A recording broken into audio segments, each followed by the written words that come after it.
Sebelum kita lanjut ke latihan soal SKB CPNS PAI, seperti biasa, alangkah baiknya kita berdoa terlebih dahulu. Mudah-mudahan teman-teman semuanya dalam keadaan sehat selalu ya, dan bisa melaksanakan SKB dengan lancar, sehingga bisa mendapatkan NIP di tahun ini ya. Amin ya Allah ya Rabbal Alamin.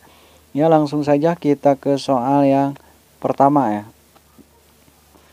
Meyakini bahwa Allah Tuhan yang menciptakan, yang memberi rizki, yang mengatur, memelihara, yang menghidupkan dan mematikan. Pernyataan tersebut adalah pengertian A. Tauhid asma wa sifat, B. Tauhid uluhiyah, C. Tauhid mulkiyah, D. Tauhid rububiyah, dan E. Tauhidiyah. Jawaban untuk soal nomor 1 ini adalah jawaban yang D ya, Tauhid rububiyah, di mana tauhid rububiyah ini adalah mengesahkan Allah ya dalam 3 perkara, yaitu kekuasaannya, pengaturannya, dan penciptaannya ya. Dan untuk makna tauhid rububiyah itu sendiri adalah mengesahkan Allah ya dari kejadian-kejadian yang hanya Allah bisa lakukan ya, dan sebagai satu-satunya ilah yang berhak diibadahi, serta menyatakan dengan tegas bahwa Allah itu raja ya, atau pencipta semua makhluk, dan hanya Allah yang mengatur dan yang bisa merubahnya ya.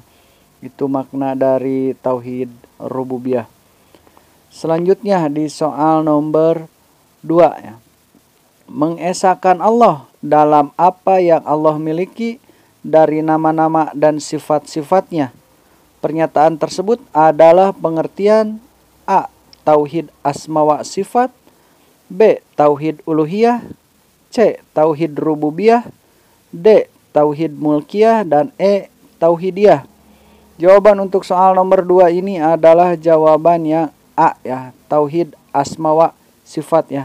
Nah, di soal nomor 2 ini kita jelaskan satu persatu ya, supaya mengingatkan teman-teman kembali tentang materi ilmu kalam ya, dimana tauhid itu yang pertama ada tadi ya, tauhid rububiyah. Nah, ini ada tauhid wa sifat ya, dimana tauhid wa sifat itu merupakan bagian dari mentauhidkan Allah ya dalam akidah Islam. Tauhid ini merupakan penerapan pengesaan dari makhluk terhadap Allah ya, mengenai sifat-sifat Allah ya. Nah, makna tauhid asma wa sifat itu sendiri adalah mengesahkan Allah ya, dengan cara menetapkan bagi Allah nama-nama dan sifat-sifatnya ya. Dan ada juga yang ditetapkan sendiri olehnya dalam firman-Nya, atau disebut oleh Rasul-Nya itu dalam hadis ya. Nah, yang ketiga ada tauhid uluhiyah ya, di mana tauhid uluhiyah itu adalah mengesahkan segala bentuk peribadatan ya hanya kepada Allah, seperti berdoa, tawakal ya, berharap, bernazar ya, cinta, dan lain-lain ya, hanya kepada Allah ya.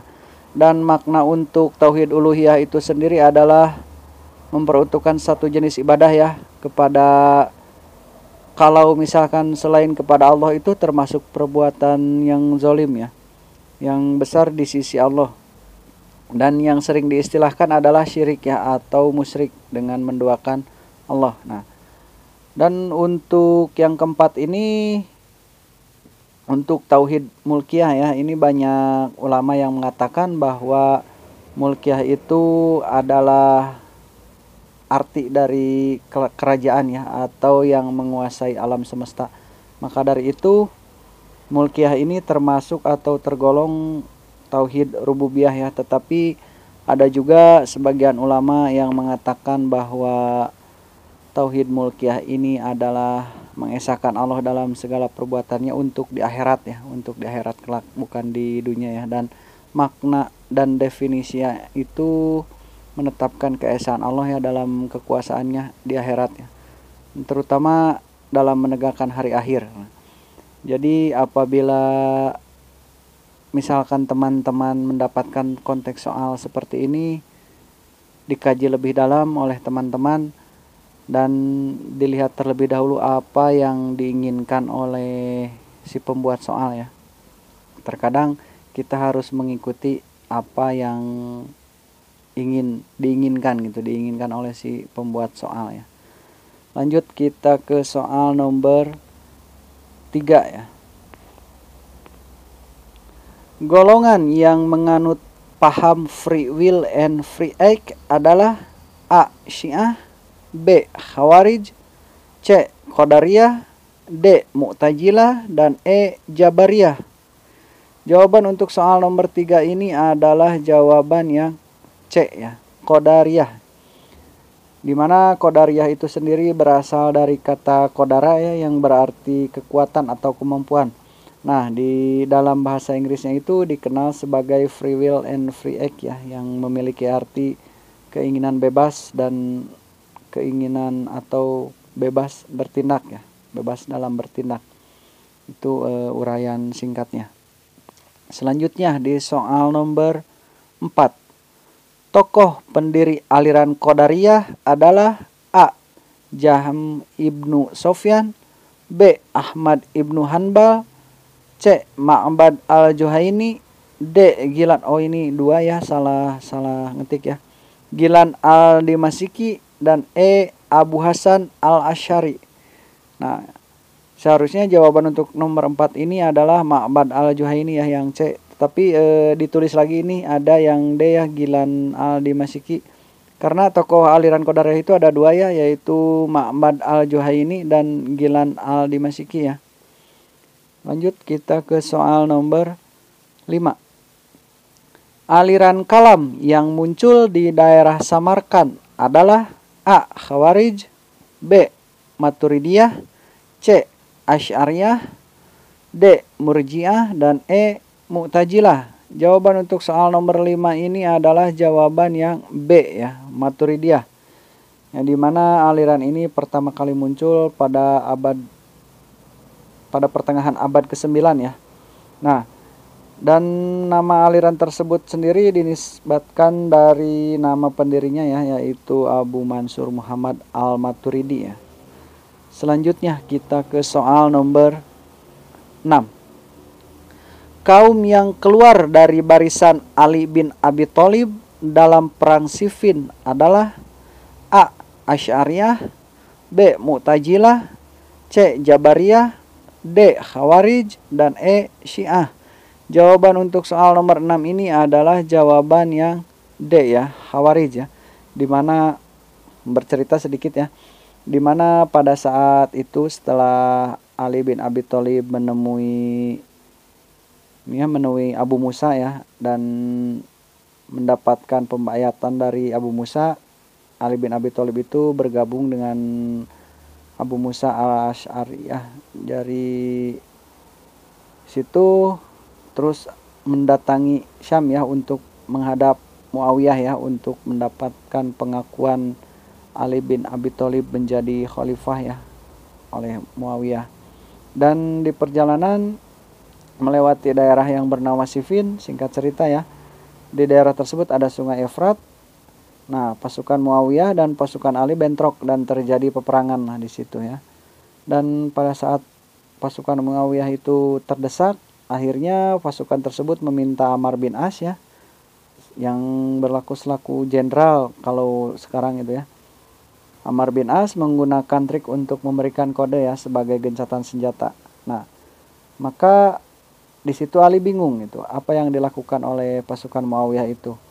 Nah, saat itu pun Ali memberhentikan peperangan tersebut ya. Nah, pada saat Ali memberhentikan peperangan tersebut, pasukan Ali terbagi menjadi 2 ya. Ada yang setuju untuk berhenti dan melakukan gencatan senjata, dan ada juga yang tidak, yang protes terhadap Ali, bahwa mengapa padahal pasukan Muawiyah itu kan hampir dikalahkan gitu, tapi Ali menyetujui untuk gencatan senjata. Nah, pasukan yang tidak terima keputusan Ali pada waktu itu disebut memisahkan diri dan disebut sebagai golongan Khawarij ya. Nah, dari sejak saat itu ada yang dinamakan golongan Khawarij. Lanjut kita ke soal nomor 7. Dalil-dalil yang menggunakan dan mengedepankan akal pikiran dalam membahas ilmu kalam adalah A. Akli, B. Nakli, C. Qoti, D. Doni, dan E. Majazi. Jawaban untuk soal nomor 7 adalah jawaban yang A ya, akli ya, dimana dalil akli itu yang disebut dengan menuntun manusia ya dalam memahami keberadaan Allah. Selanjutnya kita ke soal nomor 8. Menyembah bulan, bintang, atau matahari termasuk syirik. A. Asgar, B. Akbar, C. Akbar bathinun khafi, D. Besar, dan E. Akbar zahirun jali. Jawaban untuk soal nomor 8 ini adalah jawaban yang D ya, besar ya. Karena menyekutukan Allah atau menduakan Allah itu dengan makhluk atau ciptaannya ya, termasuk syirik besar ya. Selanjutnya di soal nomor 9. Ilmu kalam adalah ilmu yang mengandung berbagai argumentasi tentang akidah imani yang diperkuat dalil-dalil rasional. Pernyataan tersebut adalah definisi ilmu kalam menurut A. Mustafa Abdul Razik, B. Al-Farabi, C. Ibnu Khaldun, D. Syekh Muhammad Abduh, dan E. Mustafa Kemal. Jawaban untuk soal nomor 9 ini adalah jawaban yang C ya, Ibnu Khaldun ya. Nah, kita uraikan sedikit ya definisi ilmu kalam menurut para ahli ya di sini. Kita terangkan sedikit. Ada definisi ilmu kalam menurut Mustafa Abdul Razik ya. Nah, ilmu kalam itu merupakan ilmu yang berkaitan dengan akidah imani ya, yang dibangun dengan argumentasi rasional. Nah, sedangkan menurut Al-Farabi itu sendiri adalah merupakan disiplin ilmu yang membahas zat dan sifat Allah serta eksistensi yang mungkin mulai berkenaan dengan masalah dunia sampai masalah sesudah mati yang berlandaskan doktrin Islam ya. Nah, menurut Ibnu Khaldun sendiri yang tadi ya, ilmu kalam itu merupakan ilmu yang mengandung berbagai argumentasi ya tentang akidah yang diperkuat dengan dalil-dalil rasional. Sedangkan untuk ilmu kalam menurut Muhammad Abduh itu adalah merupakan ilmu yang membahas tentang wujud Allah, sifat-sifat wajib baginya, sifat-sifat jaid dan disifatkan baginya ya.